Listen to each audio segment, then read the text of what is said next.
જૂનાગઢમાં પણ eco sensitive ઝોનને લઈને વિરોધ થયો છે। કિસાન સંઘ પ્રદેશ પ્રવક્તા મનસુખ પટોળિયાએ પણ વિરોધ કર્યો છે। ઇકો સેન્સિટિવ ઝોન કાયદા મામલે આપી છે પ્રતિક્રિયા।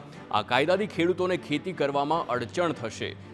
વન્ય પશુના મોતના બનાવમાં ખેડૂતોને ખોટી રીતે કડકતા કરાઈ છે, તો કાયદાથી ખેડૂતો ખેતી કરતા બંધ કરવા તરફ ધકેલાશે તેમ પણ જણાવ્યું છે।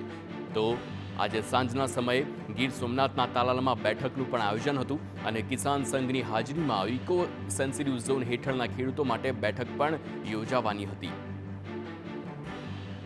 વિસ્તારની અંદર ખેડૂતો ખેતી કરીને પોતાનું ભરણ પોષણ કરે છે, એવા સંજોગોની અંદર આ ઇકો સેન્સિટિવ ઝોન લગાડી અને ખેડૂતો ખેતી કરતા બંધ થઈ જાય એવા કાયદા ન હોય। દેશની અંદર ખેતી પ્રધાન દેશની અંદર ખેડૂતોની અવદશા ન થવી જોઈએ।